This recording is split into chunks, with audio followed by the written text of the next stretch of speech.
ازيكم يا حبايبي؟ يا رب تكونوا كلكم بخير وبصحة وسعادة وهنا. النهاردة جاية أكلمكم في موضوع مهم جدا. من كام يوم كده شفنا بلد من البلاد أو بلدين من الدول العظمى.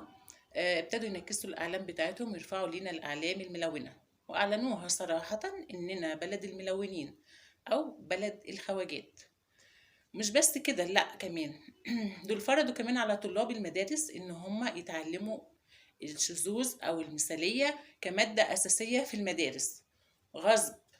إن في ناس هناك رافضين الموضوع دوت، يمكن كمان قامت مظاهرات بسبب الحكاية ديت. بيعلموا الطفل من هو صغير إزاي يكون مثلي أو شاذ، ويبتدوا يعلموهم إزاي يكونوا، يعني بيعلموهم كل حاجة، يمكن كمان بتعلموهم عملي. مش بس كده واكتفوا بكده، لا كمان دول عاملين كمان ايه، عاملين اغنية بيهددونا فيها بصريح العبارة ان هم كل اولادنا مستهدفة، رجالتنا مستهدفة، اطفالنا مستهدفة، الرضع مستهدفين. هتيجي تقولي الرضع مستهدفين ازاي؟ اولا الرضع دول اللي بيقعدوا يتفرجوا على الكرتون دوت بيبقى فيه كمان حاجات غير مباحة. بيبقى فيها حاجات ان الطفل بيبقى قاعد بيخزن جوه عقله الحاجات، المناظر اللي هو بيشوفها، فبتتخزن ان هو بيطلع شايف الحاجة ديت انها عادية بالنسبة له. مش بس كده هوت، لا كمان ان هما بيتحدونا ان هما الاطفال والشباب والرجالة هيبقوا زيهم. ده تحدي على فكرة. طيب في ناس بتقول ان مش حرام، يعني هم بيقولوا احنا مش شايفين ان ده مش حرام وان ده عادي. مين قال ان هو مش حرام؟ هي مش الحاجات دي ذكرت في القرآن؟ قوم سيدنا لوط وربنا غضب عليهم لان هي السيئة الوحيدة اللي اهتز ليها عرش الرحمن، وربنا غضب عليهم محاهم من على الدنيا. انت مش عارف ان هو ربنا خصهم بالاسم؟ نزل عليهم حجارة مسومة، يعني كل واحد عليه اسم، يعني اسمه ان هو ده عمل الخطيئة ديت، لان هي دي الخطيئة الوحيدة اللي خصها ربنا بالاسم. نزلت عليه موتته.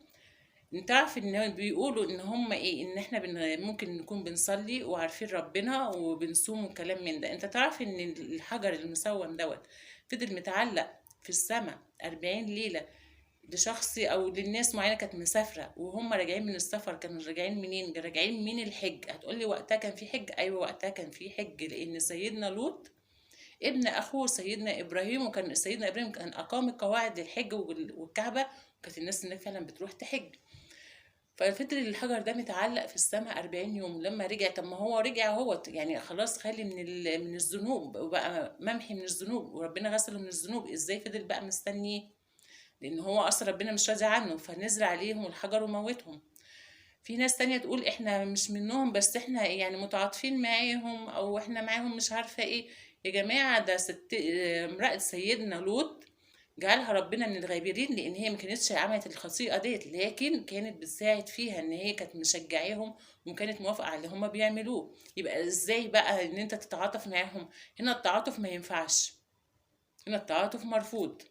واحنا كمجتمع لازم نواجه المشكله اللي احنا بنعاني منها ديت.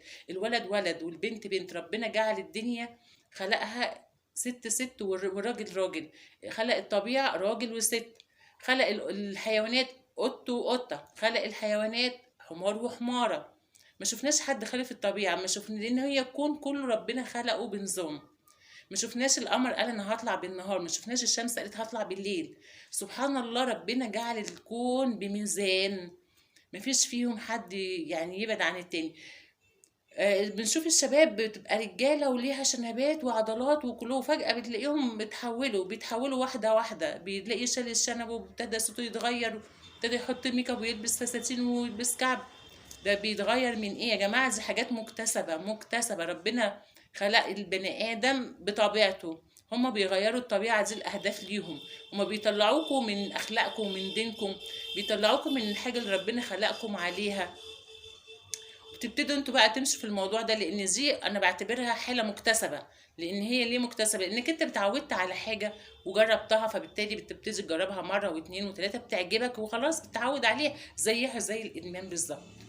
فانت زي ليه تغير الطبيعة؟ ليه تغضب ربنا منك؟ ليه دي الخطيئة الوحيدة اللي ربنا سبحانه وتعالى اهتز ليها عرش الرحمن.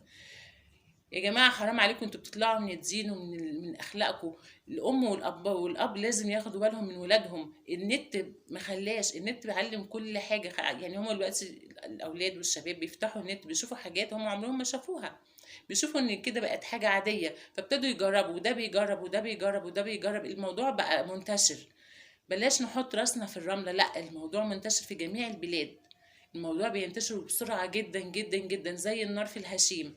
لازم الأم تاخد بالها، لازم الدين، يعني شيوخ الدين، نحط الدين مادة أساسية. يا شيوخ الدين تعلموا الأولاد، فهموهم الغلط من الصح، علموهم ان دي السيئة الوحيدة اللي اهتز ليها عرش الرحمن، الخطيئة الوحيدة اللي احنا فعلا بتنزل الغضب على الأرض كلها. ربنا لا هيرضى علينا وعلى أعمالنا ولا على حياتنا طول ما احنا ساكتين على الغلط دوت. ربنا احنا في اخر الايام ربنا يسترها علينا وعلى اولادنا وبناتنا. الام مفيش حاجه اسمها ولد. الولد بيتخاف عليه زي البنت، خدي بالك منه، خدي بالك من طريقه لبسه. والبنت كمان يتخاف عليها برضو، يعني برضو ناخد بالنا منها، اصحابها مين، بتعمل ايه، بتتفرج على ايه، طريقه لبسها ايه، طريقه كلامها ايه. ما ترموش ولادكم في التهلكه. انتوا بتتعبوا على يعني ربنا، يعني بتتعبوا على البنات ديت وعلى الشباب ديت. بتدفعوا يعني عليهم فلوس قد كده، بتتعبوا عليهم وتعلموهم وتكبروهم، ما تضيعهمش من ايديكم بالسهوله ديت. ربنا يوم القيامه هيحاسبنا عليهم. ازاي ربنا اولادنا، ازاي علمنا اولادنا، ليه تضيعوا اولادكم منكم؟ خلي بالكم من ولادكم، علموهم الدين، فهموهم ان ده حرام. حطوا دايما كلمة حرام في كل حاجة. كل حاجة عرفوهم ان ربنا غضبان علينا، ان ربنا واخد باله مننا، وكله بالدين على فكرة. يعني انت لو طلعتوا من القرآن سورة قوم سيدنا لوط، هتفهموهم الدنيا كانت ايه، وحصل لهم ايه، وربنا غضب عليهم ازاي. هتعرفوا ان فعلا ان كل اللي بيحصل دوت من غضب من ربنا علينا. فاتقوا الله كده ويعني خافوا من ربنا. ربنا يسترها علينا جميعا يا رب بإذن الله. السلام عليكم.